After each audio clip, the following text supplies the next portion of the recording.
Yes, people. One more time we meet, one more time we meet. All right. I want to ask you a question. What do you think is going to happen if boats and planes cannot come to St. Lucia for, let's just say, a month and a half? Boats, planes cannot come in. What do you think is going to happen? And by the way, I want you to find out, there was a situation in 70 AD when the Roman soldiers besieged Jerusalem. I want you to find out on your own time. Find out what some of the people were eating when that thing was happening. When the Roman soldiers besieged Jerusalem, find out what some people used to eat. All right. For many years, I've been asking people using this platform to plant food. I've been talking about the fact that a lot of our farmlands have been abandoned. Places that were the bread baskets of the country has been abandoned. These places have been abandoned. And we have a bad situation where even the very people who were the farmers producing crops, some of these people, instead of actually finding a way to use their minds and their innovation to feed themselves off the land, some of them left the land to go to Castries and these other places to work security jobs for $3 and something cents per hour.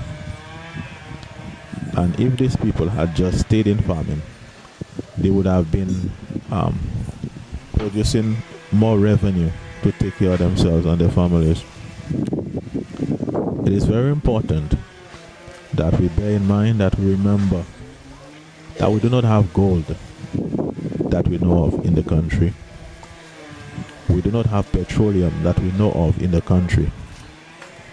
We do not have bauxite. We do not have cobalt, or any of these resources that are exploited by some countries to help their GDP. What we have in our country is we have fertile soils to produce crops, and as Chuck does say, we have seawater and sand. People, it is very important, even in the small spaces that you have around your house, that you try to plant vegetables, the things that you will use for your seasonings.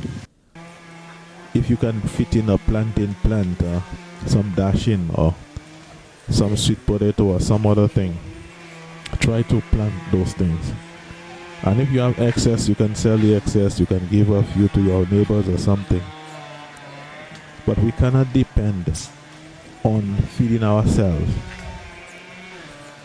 from boats coming from other countries. To me, the fundamental thing you need to have in place to say or to call yourself a country is the ability to feed yourself and your people.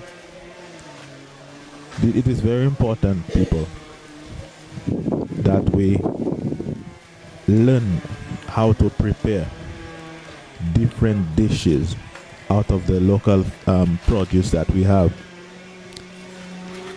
A long time ago, people were not using baby formula. People were making baby foods with things like tanya. They were making porridge with tanya and other crops.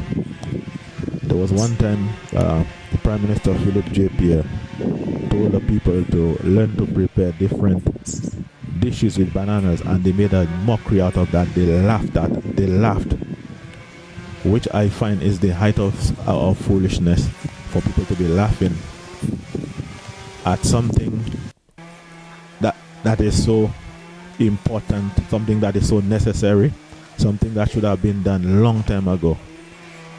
It seems like for the most part what people love and what they want in the country is just entertainment. They take nothing serious. I am asking people again, to get involved in producing our own food. There are a lot of lands that have been abandoned, and some of these lands are available for lease. 1, 2, 3, 4, 5 people come together, 2 families, 2 households, and lease some lands and try to produce some food. You can sell the excess, you can give away the excess, but we cannot depend on foreign boats coming in to bring food for us. Again, what will happen to us if for 2 months boats and planes cannot come into the country? And incidentally, we have a situation where the price of LPG and other fuels has skyrocketed. People, it is very important at this time that we do not go into the forest and start that deforestation thing that was a problem decades ago. Let's not use that opportunity to our disadvantage. Let's not go to the forest and mess up the place, destroy the trees to produce coals. At the end, what you're going to have is in a few years, we will be in a situation where there will be serious water shortages. I am begging people, do not go to the forest to cut trees to make coals because of the increase in the price of LPG. People, what the situation that we're in here now, it is almost like we are getting warning signs to produce our own things, our own food. Around your house, you can produce your celery, your tomatoes, and other things. Depending on where you are, you can even have like a little area where you can have probably 20 chickens. Feed them when after a certain time, slaughter them, and you have 20 chickens that you can prepare, that you can eat, you can consume. We need to start becoming more self-sufficient. There are too many complainers in the country. There are some people, no matter which government is in power, all they do is complain. There are some people who stick their hands in their backsides, they do nothing, and all they do is complain. There are different events that are taking place on the face of the earth that should be showing us or alerting us to the fact that there is a possibility that someday there might be a food crisis. Most people in the country were not born yet, but around 1962, there was a situation they called the Cuba Missile Crisis, where Khrushchev, in partnership with Fidel Castro, they were taking a ship to Cuba with nuclear weapon capacity, and that caused a stir in the United States. At that time, I think President Kennedy was president of America, and there was a blockade. It was not possible for ships to just pass anywhere in these northern waters. A few years ago, there was a situation where there were some warships that were passing, American warships around Venezuela, and people were speculating that there would have been a military operation to topple the government. Around that same time, Russia had some soldiers there, and they had some equipment there. That may have been the reason why Venezuela was not toppled. That is in my opinion, and the opinion of other people.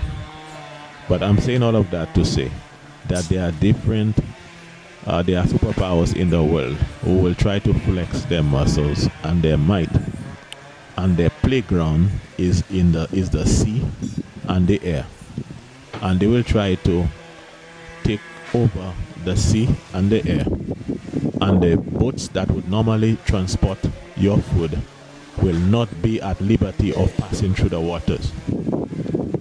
And you will have to produce your own food. The other thing we need to do is the foods that we produce, we need to find a way to dehydrate them. We need to dry our food so that they will last longer. In Africa, there is something they call fufu. It's a flour that they make from yams.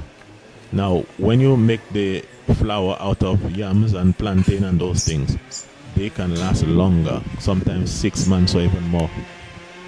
And these are some of the things that we need to do.